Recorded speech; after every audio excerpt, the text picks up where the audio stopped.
Hi, my name is Hoodo Hersi, but the vanilla version of my name is Hoodo Hersi. Don't call me that though, but that's just because, just I'm putting it out there. Okay.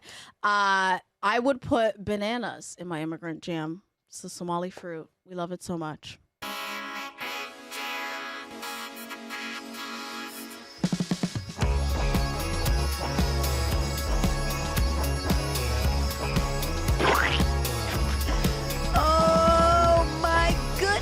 Oh, M to the G. We are back with a brand new episode of Immigrant Jam, the podcast. I'm your host, Lucy Pohl, and we are live at Immigrant Jam headquarters here in New York City, baby. Yes, spring has sprung, and so we have a beautiful flower in the studio today, an amazing comedian, an amazing woman, a Canadian, and so much more. She's going to tell us all about it. Please welcome Hoodo Hersi. Did I say it right? Did I say it right? The first name I think was pretty solid, actually. The last name wasn't good? Hersi. Hersi. Hersi. Hersi. Yeah, you kind of sound like it's serious. Just relax. Just chill out. It's like, I'm German. Yeah. I can't not be serious.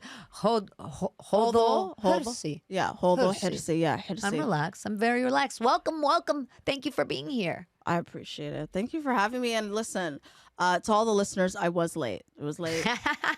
It's something I'm working on. Is it? Working on. It's something you're working on? Because it's not. And I'm learning living in New York. It's like when you plan to be somewhere, you got to factor in at least like a 15 to 20 minute MTA buffer. Yeah, exactly. Oh yeah. And so I'm learning that the hard way. But you're from Toronto originally? Yeah, so I'm from Toronto, and then my mom's side of the family is from Djibouti. That's a country in East Africa, and then my dad's side of the family is from Somalia. You were saying you went to Somalia when you were 27? Yeah, so I really wanted to go sooner, but like that's also the hilarity of growing up in a broke immigrant household. It's like we weren't poor, but we would have to do like certain things. Yeah.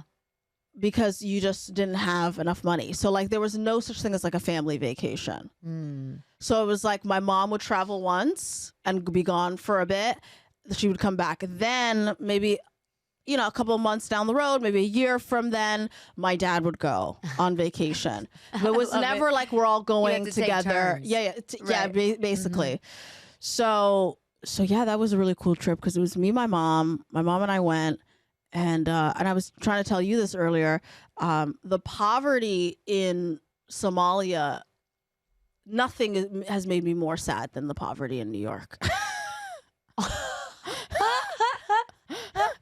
you know what I mean? Because here's the thing, like in Somalia, like there's, and I don't want to make it seem like, oh, all of Africa, it's poor. Like there's tons of people that are like great neighborhoods and people that are doing well and all these great businesses.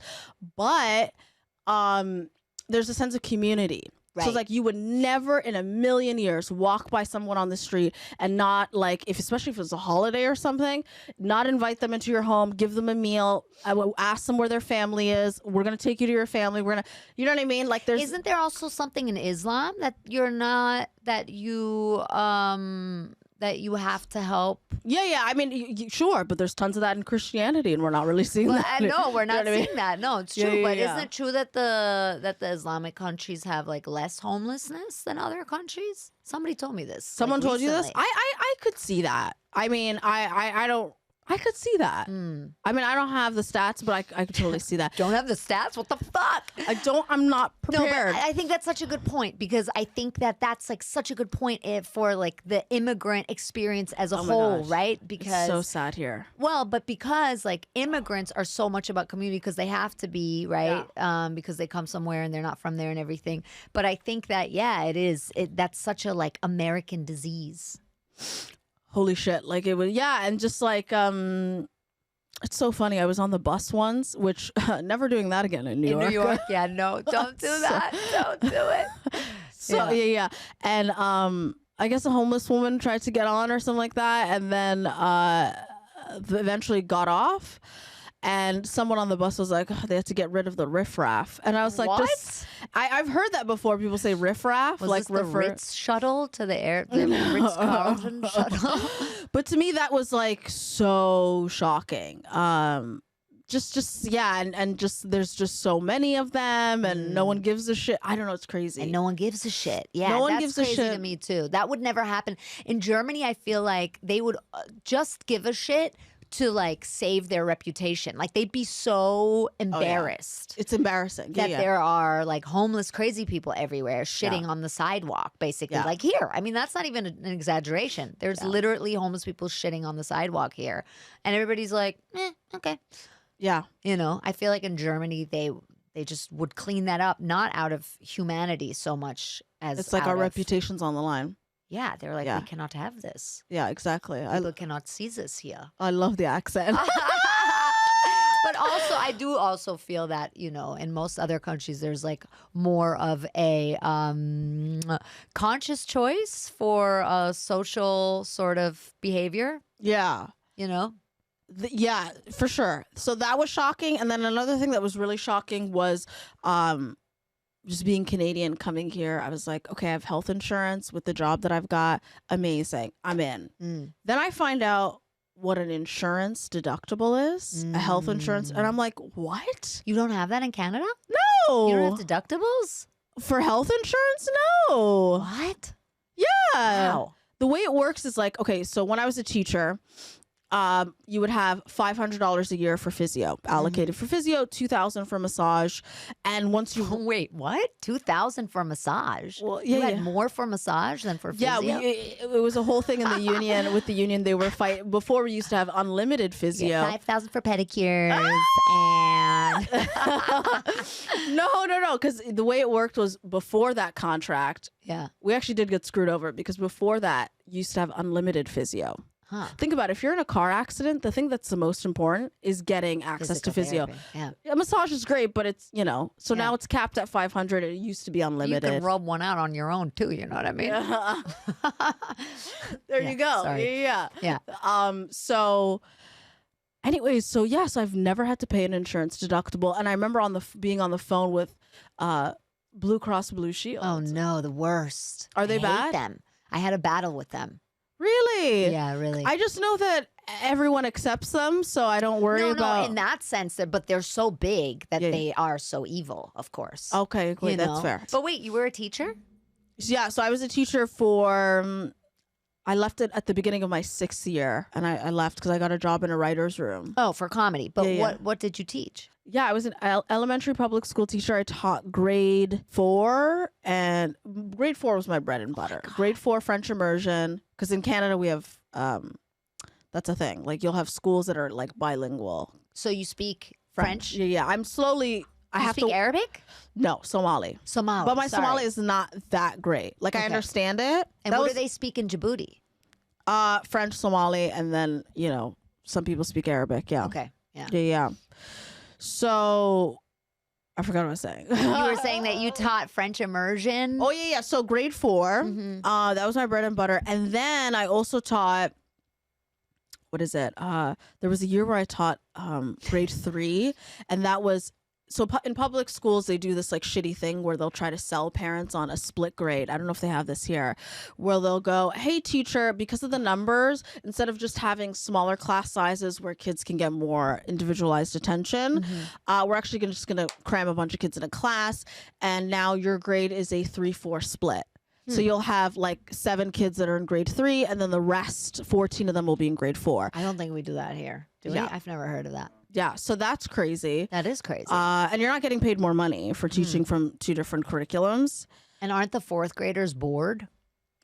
Or the Sometimes 3rd that happens, graders but like then super confused? Yeah, so then what you have to do is you give the 4th graders an activity or you do a lesson, and then you'll have the kids like reading, the 3rd graders reading something, and then you swap, and then you bring them back.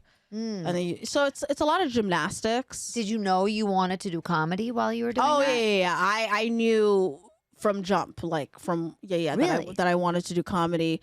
But I knew that I had to, as part of being an immigrant, I had to save up thousands of dollars to get a U.S. work visa. So you knew you wanted to come to the U.S. Yeah, I From absolutely. when? For how old were you when you decided that?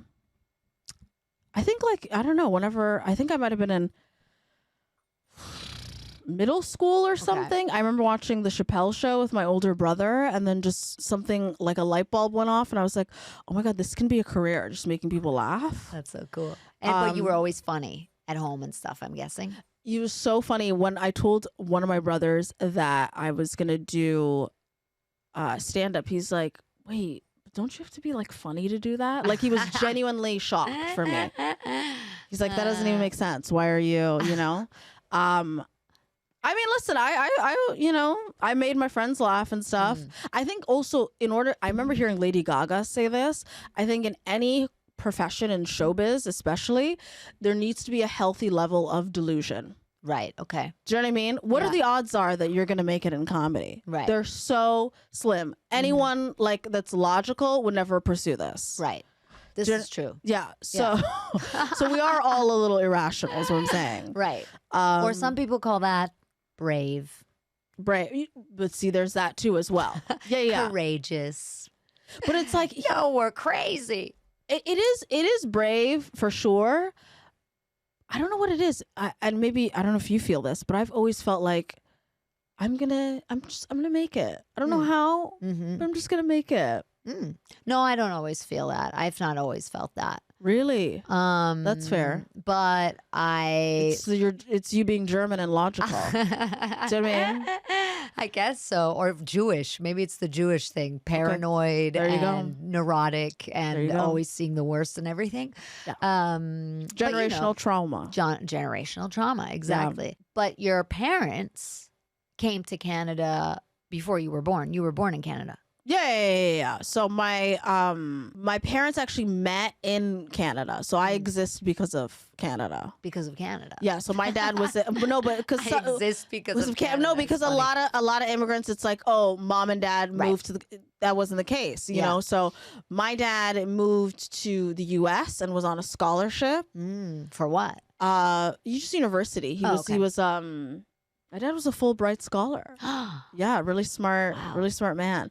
And it's so funny because when he first came to America, the first state that he landed in was Texas. Oh God! It's like, can you imagine? No, I can't. From Somalia to Texas. It's so crazy. That is so crazy. And then my dad, got his master's, got his PhD, and then wanted to go back to Somalia.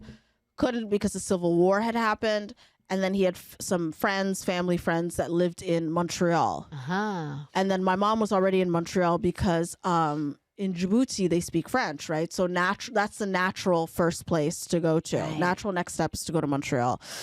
And then, they met there. And there you go. And then they had my brother. And then they eventually moved to Toronto. And then they had me. Did you grow up very steeped in the Somali culture? Would you say? Yes and no. I think because I myself went to French immersion schools that were outside of my neighborhood. No. Like I would say yes, because obviously at home my mom's speaking in Somali to me. You know what I mean? So there's obviously all of that. But when I think of my friend group who I went to school with, that wasn't the case. No. So you didn't have any other Somali friends? You know what's so interesting is my neighbor, her and I used to be so close. Like, I kid you not, it was like I was house number 3, townhouse number 3, and she was townhouse number 4. We were literally actual neighbors. And then all of a sudden, like, she stopped talking to me. It was so weird. It was such a weird thing. Do you ever have that? Was she Somali? Yeah. She's Somali. Yes, I've had that. Absolutely. Isn't it? It's kind of a gut punch with French. It's such a gut punch. No one really, because there's all these books on how to like deal with romantic breakups, but like a friendship breakup. So true. So true. It's the same. Yeah. It's not really any different. Yeah, it's happened to me twice actually with 2 different people where I never really found out. And with one of them, I know that I joked about something and she was very religious. Okay. So I probably said something that offended her. But the other one was really bad. That was somebody that I had known for a really long time. And then how long would you say it took you to get over that? But it's funny because I remember feeling like, Wow. Because it was a friendship, like you say, Yeah. people don't talk about how much it fucks you up. But I remember I was like at the gym. I work out. No, She works out. 10 years ago. And I like stopped doing what I was doing and was just like staring blankly. And then I caught myself and like thinking about this person. Yeah. And then I was like, oh my God, I'm like traumatized. I'm like reeling. I'm like trying to process this. And this is really fucking me up. Yeah. Why did this person stop talking to me all of a sudden? Yeah, it's really bad when you don't tell people it's okay to go. But you got to talk to people. Where's the closure at? You got to talk to people. That it really fucks you up more even than if somebody's like, I hate you, get the fuck out of my face. I never want to see you again. Because then it's definitive, like we know what's going on. It's clear cut. And you've gotten something, right? Otherwise, you're always like wondering. And I think it's like the most brutal way to treat somebody is to not communicate with them. And how long would you say it took for you to like be at peace with it at least? I mean, this guy that I grew up with, that was like, I kind of like felt he was like my brother. Yeah. It took me like, I don't know, years, a few years, 4 years or something. Yeah. You know? A whole presidential term. Exactly. A whole presidential term. Yeah. Wow. And my friend was Donald Trump. We grew up together. What do your parents think about you doing comedy? Are they cool with it? Oh, you know what? My mom hates it. Oh, my really? dad, and it's ironic because whatever funny I have, I got from my mom. She's a very funny woman. My dad loves it. Very supportive. And your mom hates it? What does that mean? She's embarrassed, or She just doesn't hates like the it. job choice? She doesn't like it. She also is like, my mom is very progressive, but then she also has very like regressive, traditional views On women? on women. So she'll say things like, you know, you always want to make sure you have your own education and your own like secret bank account. You don't need to tell your husband about all the money you have. She'll tell me stuff like that. But then in the same, It's kind of good advice. yeah, she's like, you don't need to tell him everything. Secrets are good in a marriage. And then I love it. That's great. Your secret bank account? That's good advice. she's like, yeah, don't tell him everything. And then and then in the same breath, she'll say things like, you know, I just think a man wouldn't want to marry a woman that's on stage just talking. Like, what man wants that? Hey, she's not wrong. But those are the men. You don't want to be with. It's to me, it weeds She's out. not wrong. But I think it weeds out a lot of crazies. It weeds out 99.9% of all men. Oh, so you've dated a bunch of men, I'm sure. Like, so you've had great relationships, and they've been. I have, yeah. Yeah, and they've been supportive of your comedy. I mean, as much as a man can be supportive. Really? Of anything. No, no, I'm not jaded. No. I think it's very, very hard to find a man that can handle a strong woman. And not only strong in terms of like she has opinions. I think a lot of men like it, like they're attracted to it, but to live with it and to really like to find a man that can really handle that, that's not easy. Because most men are raised are treated by their mothers as, you know, like the golden child. The golden whatever. child. Yeah. And it is that way that most, I know a lot of men are going to be listening. They're going to be like, in fact, you're generalizing. But it is true, you know. So it's very hard for them to give up I just think that place. Simple solution, you got to date younger men. Is it? Yeah. You're young, though. How old do you think I am? How old do you think I am? We're not playing this game. No, I love it. But Mike, how old do you think I am? How young are you I'm talking? also not playing this game. Okay. How young are you talking? I think Gen Z. Oh my God, what? Yeah, 26. Why not? Yeah. Really? 26. If I did that, that would be problematic. Imagine I dated a 26-year-old. No, because Leo DiCaprio does it, and it's fine. Is it though? Well, there's a fun double Kind sin. of gross. Really? Because Pete Davidson. 19-year-old fucking girlfriends, and he's 50. Oh no, I'm saying when women do it, it's like it's a good time. It's fun. Pete Davidson has dated a bunch of older women. Yeah, we maybe. love it. Maybe that's the way to go because like 26-year-olds are so cocky that they. No, I think it's that generation has done a lot of like unpacking of a lot of biases around gender and race, and they've done a lot of the work. I just think that it's very hard for men to value in everyday life a strong woman. You know, once the like kind of like the like glamour of it wears off, you know, because that means that you know what you want. That means that you've got opinions about stuff, and it's not even about being soft or hard. But I think that, you know, that it's hard. It's hard to find men that can handle it. So you think even if a guy has his own career, his own life, he would totally still kind of be in opposition with?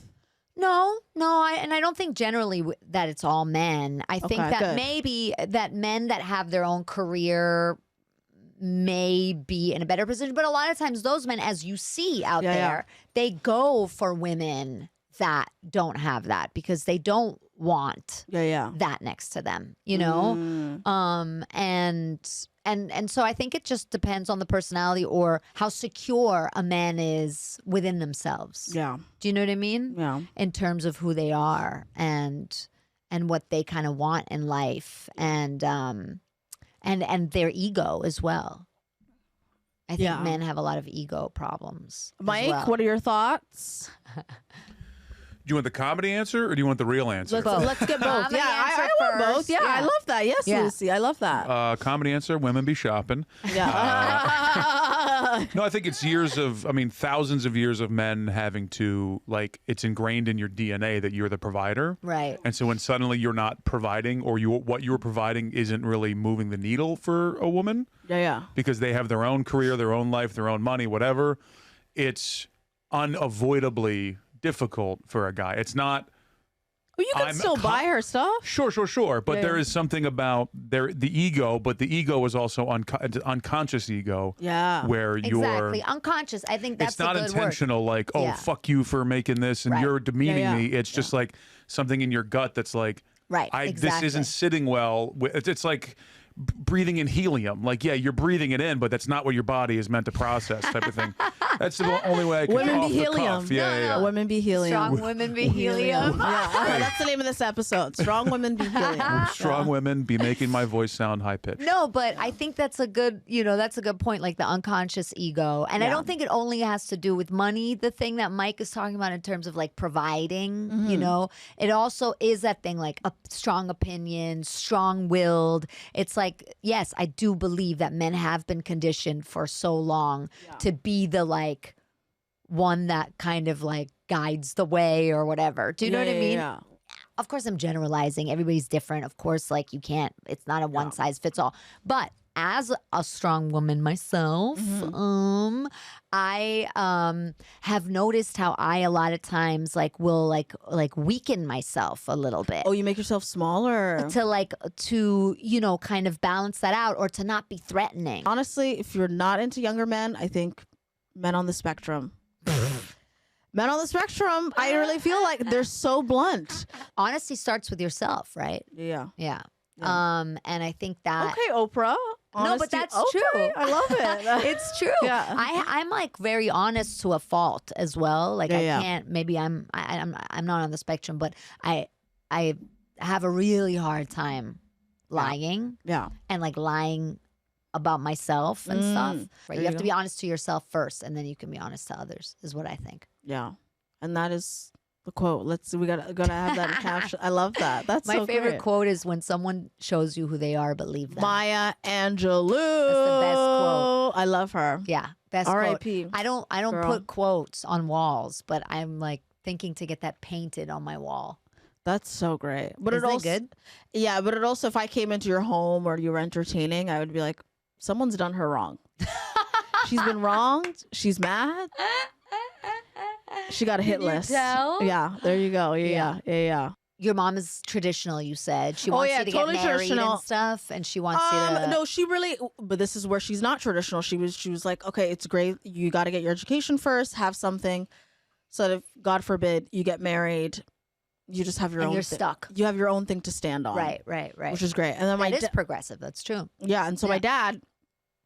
so proud of me, loves my comedy. I remember first show I ever invited him to. It actually happened a couple months ago. I was hosting my university had this alumni awards event, and I performed. And my dad, I didn't get to see him afterwards because he had to go to work, which is such an immigrant thing. Wait, what does he do? It's just like he works late. He does a late night shift. Okay. So I forget the name of the company. Okay, at a company. Yeah, I mean, yeah, it's whatever. It's so yeah. So my dad left, and but then later he called me, and I'm in the Uber going home, and he's like, I saw you tonight, and I'm part of immigrant thing of expecting the worst, but my dad was like, I'm so proud of you. I have no doubt that you are going to make it one day. You're going to be a multimillionaire. He's like, you're smarter than Trevor Noah. You're going to be, That's so cute. That's so cute. And then it was the immigrant thing of being like, you're going to be so successful. You're going to be a multimillionaire, and then you're going to help take care of the whole family.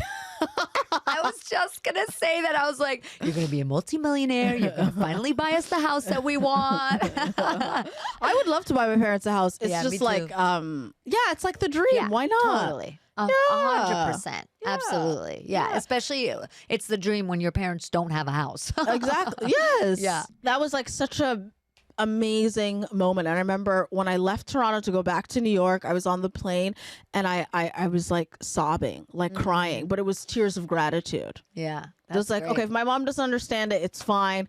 My dad's on board. But even if my parents weren't on board, I'd still pursue comedy because I love it so much. Does she like your comedy? Does she get it? Does she think you're funny? I've never really showed her a clip or anything like that. No. One time I think someone sent her a clip of mine and like, oh, your daughter's on TV, and I didn't tell her about it. And then my mom was like, someone sent me a video of you doing comedy and I told you not to do comedy. Oh, no, it's also kind of tied to religion. She hates the idea of me entertaining people that are drinking. Islam. Yeah. Right. So being around that. But then also when you think about it, it's like, okay, let's say I did the Dubai Comedy Festival. Like people are drinking in Dubai. Yeah. Do you know what I mean? So it's like, what are we doing? You know what I mean? You know, but at the same time, I kind of understand what she's saying because drunk people sometimes are terrifying. Definitely. So I get most of the time. Exactly, right? Yeah. So I get what she's saying, but I also want to tell these jokes. You know what I mean? Yeah. I also want to tell and these drunk people laugh more sometimes. Yeah, there you go. I love that you confident and then you're like sometimes. You like went back on what you said. When they're not throwing up. I've done the Edinburgh Fringe Festival too many times to not say sometimes. But that is like Scotland. That's like drinking on another level. Oh yeah, absolutely. They're wasted all day. Yeah. No. Yeah. So you grew up very religious? No. I mean, because you know what's funny is I think of someone like Selma, and that's Selma Hindi, who's been on this podcast. Listen to her episode. There it's you go. amazing. You should listen to it. Listen to it. You can't hate yourself into healing is the title of the episode. Oh, I love that. I love that. Anyway, so Selma, but Selma's family is like, it's like a cult. Yes. Do you know what I mean? It's like we're not even we've gone into like cult territory. Right. Yeah. So, yeah, my mom I would say is religious. But it's one of those things where she loves the idea of me wearing makeup. Was like you should wear literally a complaint of hers was you dress like a man. We need to get you more high heels. You're not wearing enough high heels. Do you know what I mean? So it's like we're still very girly. Like a man? What? Yeah, it's like we're dressed. You wear pants? Not just that. It's like I'm always wearing flats. For those people listening, I mean, right now you're wearing a pink headscarf, hijab with eyeshadow, and pink eyeshadow. Yeah, and then I have platform amazing pleather. Yeah, there you go. Yeah. Platform boots. That up. But yeah. I always ask my guests if they grew up with any cool sayings. And I found some Somali sayings. Oh, but this depends on what region. Okay, I don't know which region. Okay, let's do it. Yeah, because it's different for everyone. You know. I have in my phone like literally recordings of my mom. Really? Yeah, saying things. Yeah. Like sayings and things in Somali, and then me like trying to get her to like translate it. And in the meantime, I'll read you these. Yeah. I mean, obviously, I can't read them in Somali, but if a mule grazes with horses, it thinks that it is also a horse. If a mule grazes with horses, Oh, so maybe it's like the company you keep and... Yes. I thought that was beautiful. That is great. I and love funny, that. too. Yeah. And then it's all the same to a stone, whether you touch it or squeeze it. Wait, what does that mean? It means that it doesn't matter what to a stone because it can't feel anything, right? Wow. So this is Hoodo's mom. Yeah, and she's saying something. markaad wacantaheed wanaagsan tahay ma weydid wax kula walaalaa. And then say what it means. Ma Ingiriisi Just say it. Look, this is me fighting with her. It's getting her to translate it, and she doesn't want to. What it means? What does it mean? Even in Somali, you can say it. Markaad wanaagsan tahay. So basically, the quote. This is just us fighting. But basically, the quote means like, when things are going well, you'll never run out of brothers. But in this case, like friends, people around you. Yeah. So that's like, just understanding that it's like, oh, it's the shoe will drop. So it's the immigrant thing of being like, yeah, it's like, when things are going well, you'll never run out of friends. You'll never run out of people around you. That's kind of grim, actually. Holy shit, yeah. Why? Because it's like, if things aren't going well, then that's when you really see. Yeah, that's basically what she's saying. Yeah, Right. Oh my God. I have also things of my mom singing. And you know what I do? This is kind of depressing. Why? But like I will, when my mom says something in Somali, I will record it. Yeah. And then email it to myself. Okay. Because I'm like, okay, well, what if, God forbid, she's gone, when she's gone one day, I want to have like a nice library of the things that she's told me. Yeah, this is my mom. Okay. Oh, this is great. shimbirba shimbirkiisu la boodaa adiiru yadiiru maca ashkaalihi waa af carabi okay basti. Oh, look, she got so mad when I asked her. What did that one mean? So that one basically means like people like flock together. Like like-minded people kind of flocking together. Will people be able to even hear what? Yes. Oh, really? Yeah, of course. Okay. There's like a bunch of them that I have. So these are all, you asked her to record sayings for you? Well, like we'll be in the kitchen and then she'll be like, oh, and then this is the thing. Like I have a bunch and I would have like gone through them. I don't even think I got that last one correct, but she didn't even want to explain it. But so why do you record those? What do you like about this? Oh, you know what I like about it is that it's just nice to feel connected to your culture. I've always felt like growing up being Somali and then also Canadian, it was like, okay, well, you're just in this like weird limbo purgatory. You're never Somali enough and you're never Canadian enough. And I remember when I was younger, I asked my brother, I was like, what are we? Are we Somali or are we Canadian? He's like, you're both. And it was a very simple answer. And I was like, oh yeah, you're right. Yeah. Yeah. And especially after having gone to Somalia, it just felt really like, it was wild to be in a place where everyone looked like me. You know what I mean? I'm like, wow, well, no wonder white people feel good about themselves. They're surrounded by everyone that looks like them. You know what I mean? Yes. I drove by a building and my name was on the building. It was called Hoodo Pharmacy. I was like, what? You're like, oh, this is not a weird name here that nobody knows how to pronounce. Yeah. Totally. You know, yeah, of course. so yeah, that felt really, yeah, it was just really validating. It feels like you belong. Yeah. It feels like I belong, but obviously there are parts of the culture where I'm like, we're not taking that in. Like that's not for me. Just the stuff, a lot of the things around marriage, like I wouldn't feel the need to like rush getting married. Right. Especially because, and this is not just in Somali culture, I think in just most cultures in general, it feels like when you're a woman and you're getting married, you're basically, in the very traditional sense, signing up to be like a maid that your husband has sex with. Do you know what I mean? That's really, Mike, what are your thoughts? Mike? I didn't know I was Somalian at heart. That does sound very traditionalist, though. That's. Do you know what I mean? Yeah. And like I've, and how many like everybody loves Raymond. You see it on sitcoms growing up. It was always like, oh Ray, and then she like has to clean up everything, you know. So that never. So I'm fine with like delaying marriage.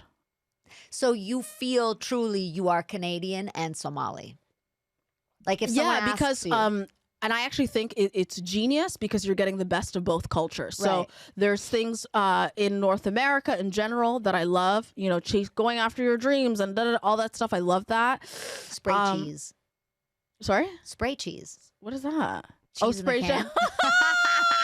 That's so rotten. Ew. That is so gross. That's so gross. But I bet you they don't have that in Somalia. Yeah, that's so rotten. Okay, so there's that, but then also in Somali culture, like the respect that you have for your elders is like on another level. Yeah. And it'll be even something small. I remember we went to a restaurant and the waiter was like so respectful with my mom. You know how Spanish folks, Latin folks will say like papi, mommy, you know what I mean? But it's like kind of a tender respect. Like he was doing that with my mom. Right. And you don't like the same regard, like the same respect for older people, I don't think exists in this part of the world in the same way. Yeah, very true. Very true. Yeah, I always thought that was sad too. It's so, because there's this beautiful African proverb. And I hate when people say African proverb and they don't say the actual country, because no one would ever say European proverb. Right. Yeah. You would just say German or whatever it is, right? But I can't find the country. I couldn't find the country, but it's like the saying is, when an elder dies, a library burns down. Oh, that's cool. And so that's really, when I see an older person, that's what I see. Mm-hmm. You know, I think of like my great aunt. She was like alive. And it's so funny because she wasn't born in a hospital, so no one knows how old she is. That's great. And she's more than 100 for sure. Like she was around like at the tail end of like colonialism when the British were in Somalia. Fuck. So I just think when she passed, and I remember taking so many photos of her, and when she passed, it was like, oh, there were so many stories that I wanted to learn more. Yeah. And I asked my mom, did you ask her any questions about what it was like when the British were there? And my mom never really asked her. I also think there's like a weird decorum thing in certain cultures of like. Yeah, I feel like that's a newer thing too, you know? Yeah, that's true. Talk at all about the past and to share stories and stuff like that and to ask. That was like, I feel like all the older generations didn't do that much of that, you know? Yeah. That's beautiful. That's so cool. Yeah, and and it was so funny because we were going to take a photo together. Her name is Hubsan. Somalis will say like Allah Haristo, like God rest her soul, but Hubsan literally translates to like late. Like that's what her mother named her. Late? Yeah, I guess she was like just someone who's tardy, someone who's late. Huh. Like when you're Look at you. Maybe you're her. Drag me, Lucy. Her reincarnated. Drag me by my hijab across the street. That's great. No, because you started this episode by saying I'm late. I know. I feel bad. So why?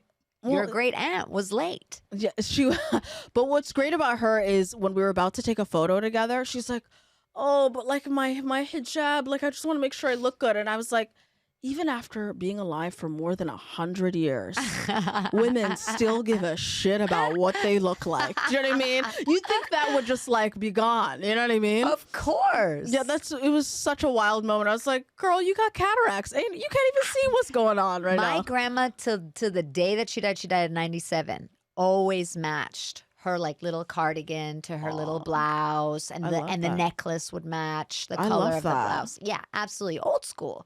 They knew what they were doing. You know what I mean? None of this like pajama fucking onesie bullshit. Yeah, you know. Yeah. Although, can I just say one more thing that shocked me about New York? Please.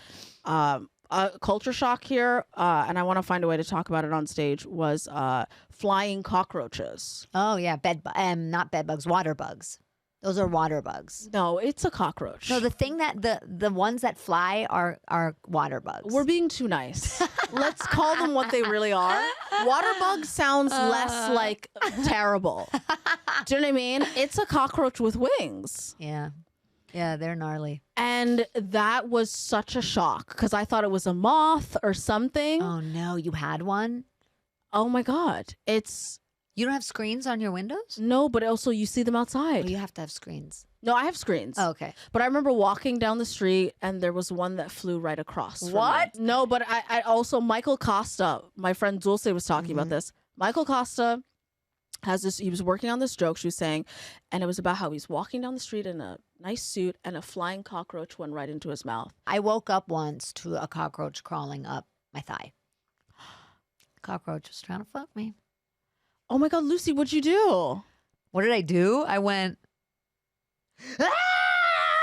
And then I fucking I was like an Apocalypse Now. I was like, ah! And I beat it to death. No, but see, you're not supposed to do that because if it's pregnant, its eggs will get sprayed. No, you can't do that. You gotta it wasn't pregnant. I don't give Well, a fuck. how do you know, bitch? I You don't were know, out 'cause here there was checking no the fucking belly. eggs. There was no eggs. I fucking killed that thing. I annihilated it. It was the 1st of January, too. No. Not this 1st of January, but No, to me that's diabolical that no one ever. Because in Canada, I've never seen flying cockroaches. they should. I think it would be good, especially when people from Ohio come here, to be like, we have giant rats and flying cockroaches and people shitting on the street. Do you really still want to come? You know? You can still change your mind now. You can still change your mind now. You know? That's funny. I will say I saw this really great tweet and I can't remember who tweeted it, but they were like, New York is like fun hell and LA is like shitty heaven. And to me, I was like, that perfectly encapsulates because it is. Great. That's true. So because New York is so much fun. Yeah. For as expensive as it is, for as dirty as it is, it's so much fun. Yeah. And then true. and LA is Sucks. It is kind of shitty. Yeah, so true. That's so funny. I love that.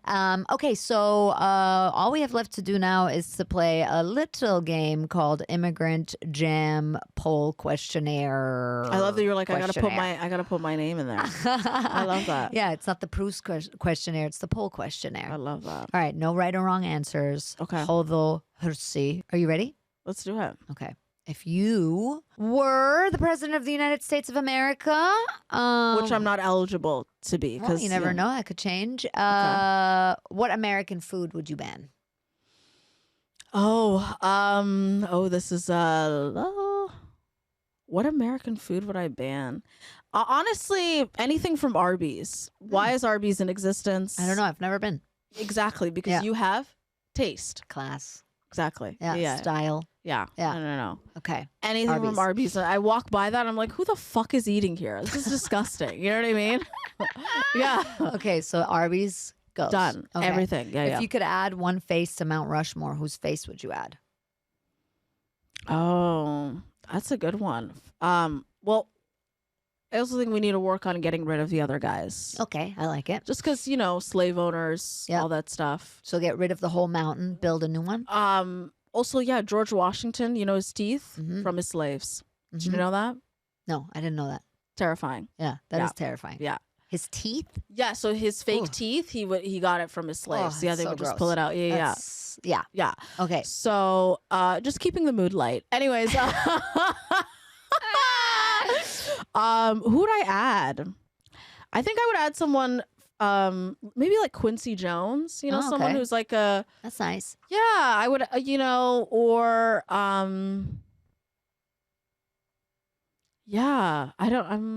Quincy Jones. I like that. Quincy Jones is great. Yeah, just because tear the mountain down and just put Quincy Jones up there, and people are like, Quincy Jones? Really? Jones, but okay. I mean, he's contributed so much to music. No, this is true. Yeah. This is true, 100%. If you could add one amendment to the U.S. Constitution. Oh my God, Nicki Minaj too. Okay, Nicki Minaj, because she's so great. When I think of who's influenced my comedy, I think of her stage presence and the way she goes on stage and owns it. Yeah. I love that. Crossed with Wanda Sykes, Chappelle, great. Yeah.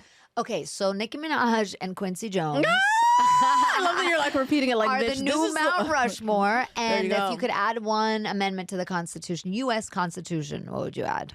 Oh, an amendment. These are such great questions. Come through, Lucy. Okay. Yes. An amendment to the Constitution. No, I was going to say something about guns, but then I realized I don't want to piss off the gun people. Why? Because they have guns. No dicks. Yeah. We're trying to live. Okay, what would I do?